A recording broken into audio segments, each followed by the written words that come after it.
term limits, what happens is that, basically the staff does understand the process, and they do have the relationships. Yeah. And then there's the lobbyists, and people badmouth lobbyists. Yeah. And, there's an issue, but lobbyists they give you information. You got to look at a lobbyist. They're going to come in and they're going to pitch something, but they're giving you information. Yeah. Lobbyists aren't the problem. It's Yeah. the campaign financing that's the problem. Okay. So I appreciate what lobbyists do and the information they provide. Right. You have to understand that they're biased. Of course. And that's part of their job, but it's pretty easy to see that, and most lobbyists are pretty honest about that kind of stuff. Yes, so, it doesn't work to be dishonest, even though externally, when you're looking at politics, it's like, oh, dishonest politicians. This is just they're all liars, right? But right. But what happens when you're going and you're meeting with people regularly over time is that either you're trustworthy or you're not, and that's the same for members, right? You have to have trusting relationships. You have to be able to trust people. You have to be able to know their limits. I mean, if someone has a district that has a specific interest, you have to understand that and realize that they're not going to agree with you on something that goes against their district's interest unless there's a really good reason for them to do that. Right. So that's important. So developing the relationship is important. Learning to use your staff and the lobbyists is important. But term limits make that kind of an extreme. Now we have a little bit more leeway in term limits. There's 12 years for both the state senate and the state assembly. Yeah. So that's 6 terms in the assembly and 3 terms in the senate that you're allowed. 12 years is better. You can get quite a bit done in that amount of time. It'd be better. I think 18 would be better, but.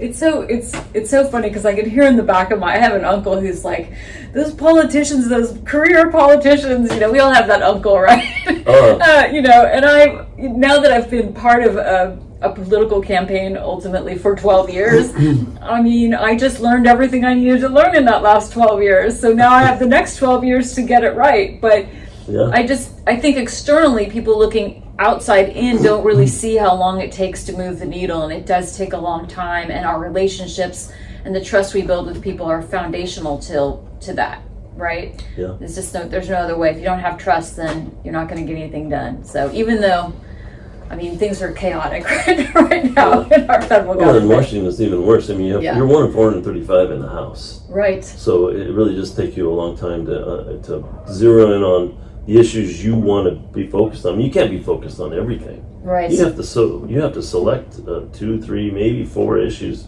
to focus on, and then those will be your issues. Right. And then over a 10-year period, every issue is going to come to the forefront once, maybe every 10 years, and so you get your expertise, and then your issue comes to the forefront, and you're able to make a difference. Right. Right. But I mean, it's easy to convince people that term limits are needed because. In the public's mind, politicians get situated they get embedded in their seats, and they don't care about their constituents anymore. And of course, that's not true. Right. A decent politician will be meeting with the constituents all the time, listening to people, meeting legislators from other states or from other countries to understand what's going on, outside of their district and the world, so they can. Learn from those experiences. Right. I have so many questions. Is there a conversation that you've had with a constituent that you recall as like changing your mind at some point where you came into something and you didn't, or does that happen all the time? Well, there is with respect to guns and gun rights. When I first got elected, I was a big proponent of gun rights. And then, I visited people at the Cleveland School in Stockton where there was the first school shooting, and met the teachers, and then there was mass shootings that took place when I was in Congress, like the one at Sandy Hook Elementary in Connecticut. That kind of thing will change your mind. Right. It should. Okay. So you went from what position to what? I mean, if you can be that clear. Well, I was pretty good on Second Amendment rights, and now I think there needs to be a way to make guns safer, to make communities safer.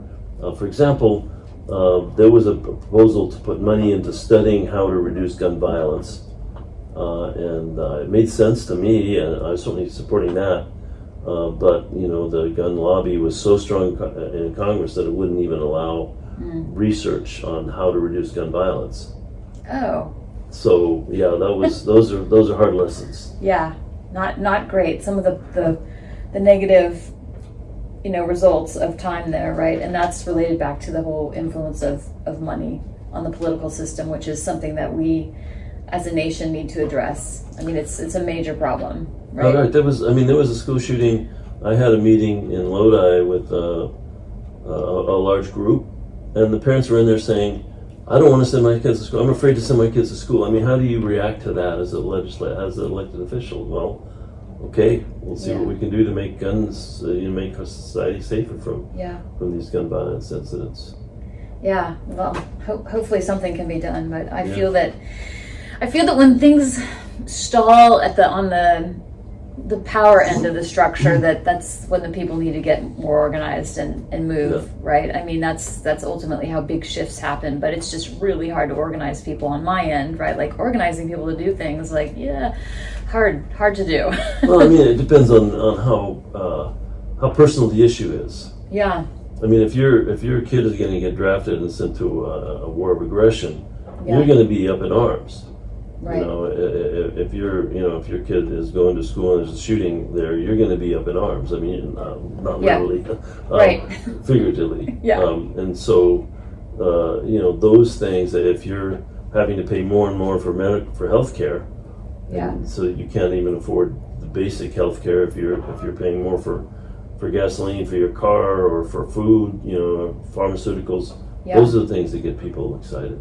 Right, and then you can move them from there, potentially, with organization and pressure and so on. And then navigating the structure of our government plus the whole financial groups that will come out against you, right? I mean, there will be, absolutely. It's like, it's a dizzying process, but, I think things can happen. So in regards to that, this is just a question I've had every time I'm reading the news, and it's like they're in DC, and it could be at the state capitol, and there are late night negotiations over such and such bill, like funding ICE, for example. When they're saying that, who's negotiating? Like, is it the power structure, the powers that be arguing with each other? Is it staff people negotiating behind the scenes? Like, who's doing these late nights? I just would really love to know what does that mean? It is. It's the speaker, the minority leader, the chairs of the committees. I mean, they talk about the big eight, and when it comes to national security, it's the chair and the ranking member, the minority member that's the highest ranking person in the committee, of the Armed Services Committee, of the Intel Committee.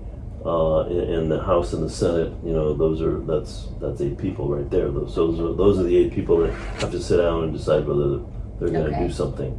With regard to healthcare, it was funny because there was one or two standout Republican or one or two standout Democrats really in the Senate, and they were demanding something about the insurance companies or something about the other provisions of the Affordable Care Act. And so if in the Senate, you can be a holdout and you can get a lot for that.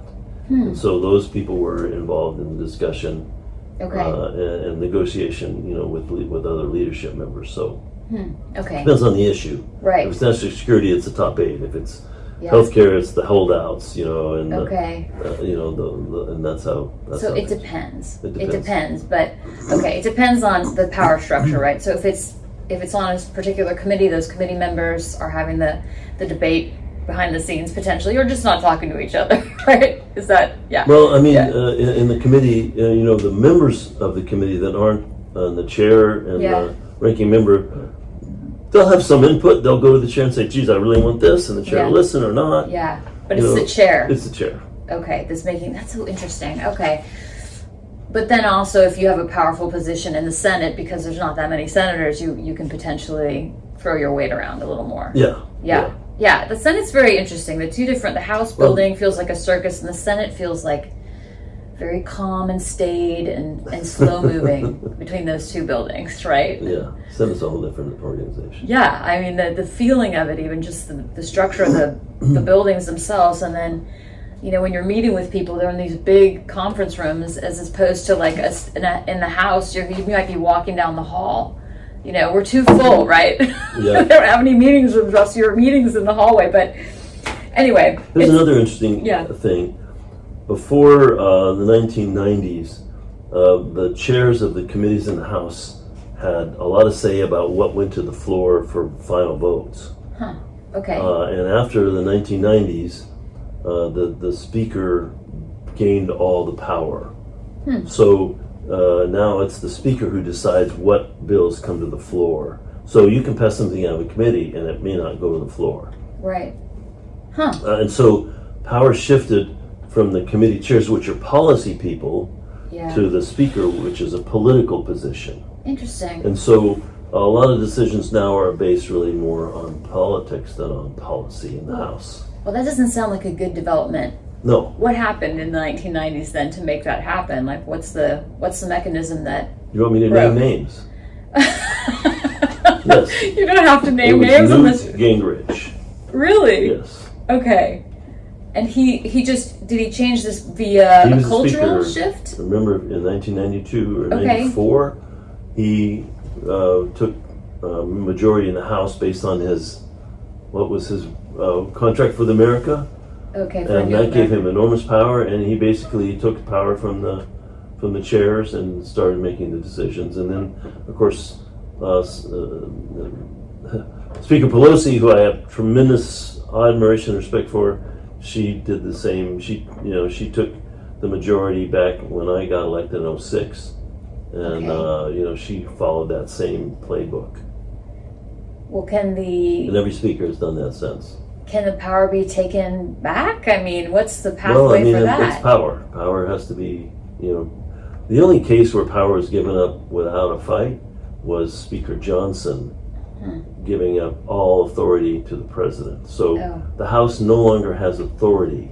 That's a further consolidation of power, basically. Right. It's going in the other direction. Right, and so he's given all the power to the president. Okay, which would not be a good And development. if you have a system, a balance of powers, and one power concedes, then it's no longer a balanced system, and that's what we have right now. Right.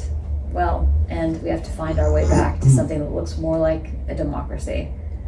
It's not looking like one right now. Well, I can give you a clue how that would happen is if the Democrats win the majority, and that in 2026 in the election later this year, and if that election results are respected, and the Democrats gain control of the House. But that still won't solve the Speaker versus the chairs problem. That needs to be solved. Yeah. The chairs need to really find a way to gain their power back. Well, this is in Washington now. I'm in Sacramento now. No, we'll talk about Sacramento too. But this is important just to understand the dynamics, and I want the people listening to actually understand them as well, because it can seem it's a different language, and I know that as I went through it, I was very surprised often about how it actually works. But oh man, it's just it's a very tough system, and we have to figure out how to level the playing ground somehow, and I'm not sure what the path is for that. But the thing that's coming up is if the House does flip, which it probably will, then you have the integrity of the elections, which are going to come into play, right? And I don't know how we manage that one, right? Well, the president doesn't want the House, leadership to change to the Democrats, so he's going to do everything he can. Yeah. Is the public going to allow that to happen? We'll see. That's the question, right? So, speaking of the Senate, the California Senate versus Washington, what are the main differences between the state government versus federal? Do you feel like you can move things in the state? Absolutely. Yeah. And as I mentioned in the House of Representatives, you're in a committee, and if you put a bill out that's not in the committee's jurisdiction, it's going nowhere. It's at the state. In Washington. In Washington, okay. And so you have to stay within that jurisdiction. And if the chair doesn't like it, or if the committee staff doesn't like it, they're going to find a way to kill him. Interesting. Yeah. So you really have to play hard. You play ball with the committee chair and the staff. You have to do that.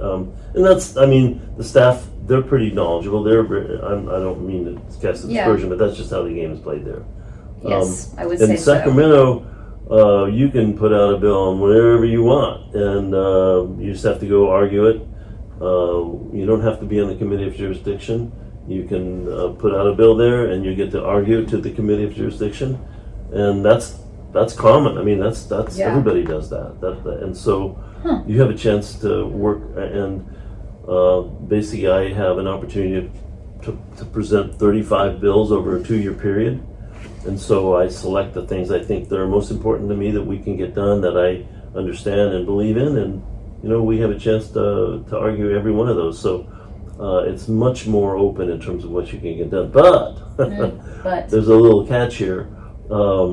There's the lobbyists can kill bills if they don't like it, if they're strong enough. So it's because they're just more powerful. They have a lot of power. They can basically, if a strong lobbying contingent doesn't like a bill, they'll go to the assembly members and the Senate members that are sympathetic to them and say, "Geez, I really don't like this bill. I want you to vote against it." And they'll just go with that. They'll go with that, yeah. And a lot of not everybody goes along with that, but enough do that it's difficult to get things done if a lobbying organization really, and if it passes the legislature and gets sent to the governor, they can go to the governor and they can make the same argument. Say, well, geez, we don't like this bill. It's going to hurt our business. It's going to lay people off. It's going to make you look weak. And you're running for president, so you have to veto this. And interesting. That is fascinating. I mean, my experience in the state is that I would visit the state capitol once a year on my monument project, and I'd knock on doors and everyone would say no. Like, it was just so consistently no that I just went there for punishing myself. But there was one year where there was a new staff at Ramula's office, and I was like, "Hey, I've got this idea." And he's like, "I really like this idea." And I was like, I'm not going to tell him the number of times that I've been told no, right? You have to get lucky sometimes, right? But in any case, it does seem to, what you just described, that in DC you need to have staff and the committees committee chair in support. And it sounds like, I didn't know that it was more of a free-for-all in California, but that does sound very California, right? Free-for-all is not the word I would use. No, sorry, but it's more open. Yeah, you can play in somebody else's playground here. Yeah, and it sounds like in Washington, people want you to stay in your lane. Yeah. Did I get that right? Okay, I know I've had a lot of your time, so let me just ask a few more questions, and then we'll wrap up. Looking back, what do you, of all the things that you've done, you mentioned that, you have the hospital for the VA hospital, but in your work, what are the things that you're most proud of? I mean, you've done a lot. So as I mentioned, the Veterans Facility, the AI and Government Act. Yeah. I had a couple of bills in Congress, broadband access for schools when they had the COVID crisis. And then other veterans bills. I did get money to do research, atmospheric research, to understand what the risks and implications of doing geoengineering are. I had a measure that would ask the House of Representatives to debate the just war principles before declaring war or authorizing military action. It wasn't a requirement. It was just basically the House. The House is recommended to do this. Yeah. It didn't pass, but that was a good effort. That would have been a good thing, especially now we see what's happening in Iraq. It's very appropriate. So, I mean, Iran and every other country that we seem to be going to war with, Venezuela. I mean, what are we doing? It's kind of out of control. It'd be handy if they would actually spend some time debating the issues, right? Then the public has a chance to participate as well, right? More democratic, less authoritarian. So, if you were to give advice to somebody listening about how to enter into the political process and participate effectively, I know that's kind of a tough question, but other than voting, We want people to vote, right? You know, what should they do? I mean, I know that people feel they can feel kind of helpless right now, right? These things are moving out of control. They're so big. What do citizens do? Well, I mean, things like writing letters to your congressman or your senator, writing op-eds and letters to the editor. Those have limited, making phone calls, limited impact because staff are the ones that see that. I mean, my district has 1 million people in it, so there's no way I can conceivably respond to every inquiry like that. Right. The way to really touch people is to get physically involved. I mean, to go to local, to join the political party that you believe in, become involved in that. Go to their meetings, volunteer. Those are the ways that you really start getting into the process. Yeah, I mean, what you just said is just how I got more involved. Is that went to events, met with people, shake hands. They invite you to this party and that party, and then it kind of builds upon itself. And it's more enjoyable, right? Because you're actually building relationships with people, and that's a nice thing, right? Yes. So I mean, you're not going to continue to have relationships with people that you don't like. You stop going to those meetings, right? You go to the ones that are good, and then it continues and builds from there. And I think it does two things. It's giving you a community, but you're also then participating in the democratic system, and we need, in my view, more people to participate. Right? Yes, absolutely. Yeah. Anything else that you'd like to add that we haven't talked about? No, I think you're doing it. You made an effort. I mean, you were drawn by the idea of creating a national monument. Yeah. And it was a great idea. I liked the idea. I was able to support you to a degree. Yes. That's what it takes. People need to have a passion and follow that passion and make a difference. Right. Yeah. I mean, that's part of the framework, I think, for entering into politics is asking yourself, what is it that you care about? And then getting into that lane so that you can develop some expertise, and then building from there all those connections. But as a theme, all these things take time, and that's why when you're entering into the realm of politics, you need to be patient. You still do the work and you do good work, but all those relationships take time to build. You just don't happen overnight, right? Yeah. I wish they did. And opportunities pop up. Yeah. Like, you have to, if you're prepared, an opportunity pops up, then you can take advantage of it. Like this opportunity to create water security for California. That was, we created the opportunity, but we weren't expecting it to be this, the opportunity to be this big and important. Yes, it's very significant. I mean, it's a really hard win to get all those people to the table and then have them sign on and have the bill start moving, and it's great. So congratulations, and thank you for your time today. I really appreciate it, and thank you. And I appreciate all you do, and I appreciate your support from my prior work as well. Really, it was great, and I'm grateful. So. Okay, well, thank you for taking the time to interview me and having a nice conversation. Okay, all right.